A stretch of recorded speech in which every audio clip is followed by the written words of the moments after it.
Ladies and gentlemen, welcome back to another fine-tuned fitness video in our ongoing series, Weightlifting and the Science Behind It. Or whatever I'm calling this shit. I don't know. It's me trying to teach you guys about the basic science behind the things we do every day in the gym, but we may not know why we do those things.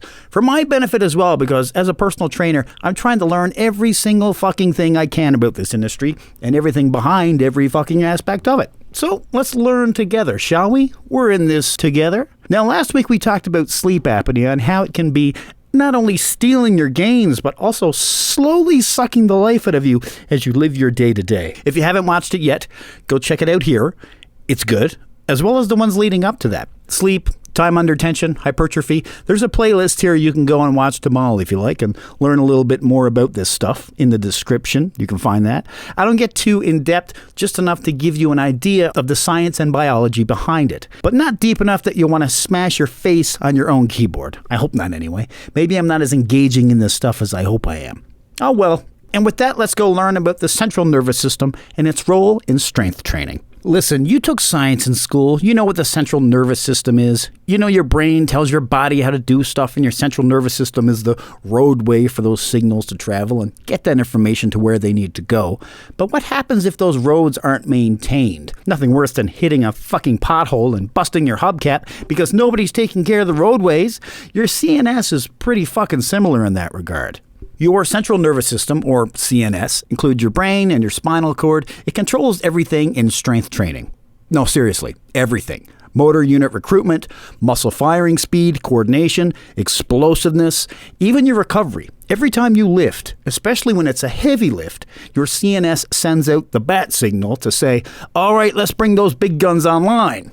And the heavier the lift, the harder your CNS has to work. Maximum effort on big, dirty lifts like squats, deadlifts, and clean and jerks. That's some high fucking neural demand. Not just muscle demand. It's taxing on your mental faculties as well. Your CNS is going to light up like a fucking Christmas tree. But unlike muscle tissue, your CNS doesn't get sore. It gets fatigued. Your bar speeds will slow down. You'll start to feel off, even with normal lifts. You'll start to experience brain fog, low motivation, and poor coordination. That's not weakness. That's not loss of strength. It's system overload. Your CPU is burning out, and it needs a hard reset.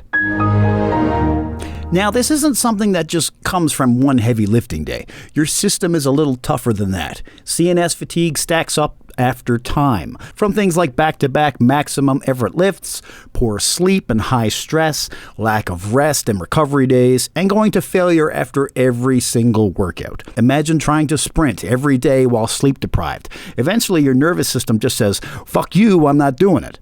So how can we avoid CNS fatigue? And what can we do to make it better? Well, first off, we need to be aware just how much your CNS is involved in weightlifting to begin with. We've got to respect our nervous system like we respect our muscles. If your legs are burnt out and you know you don't have a heavy leg day in you, you just do another muscle instead. Or rest altogether.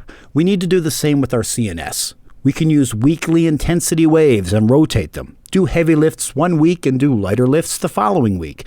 We can rotate lifts and rep ranges to avoid mental burnout, prioritize sleep and carbs. Your CNS loves both. It needs both. Carbs to give it the energy it needs and sleep to help it recharge. Limit your grinding sets. Not every rep needs to be a new fucking PR.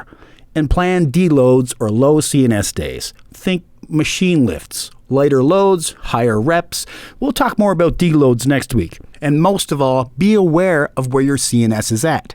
If you're feeling off despite eating and training well and getting lots of sleep, your CNS could be throwing up the white flag.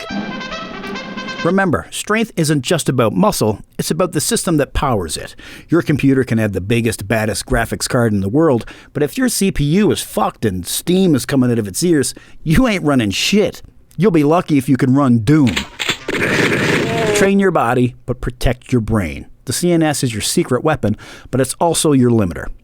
If you enjoyed this video and you learned a little something from it today, be sure to give us a follow at Fine Tuned Fitness. And subscribe for more videos like this each week, as well as training tips and all kinds of funky shit we're doing. And if you're interested in more one-on-one training, we're offering online personal training packages now. Let us get you fine-tuned with a customized workout schedule, a tailored meal plan, and weekly check-ins to make sure you're hitting the goals you want to hit. Shoot us a DM or email dave@finetunedfitness.ca. For Fine Tuned Fitness, I'm Radio Dave. You're you, and I'll see you on the next one.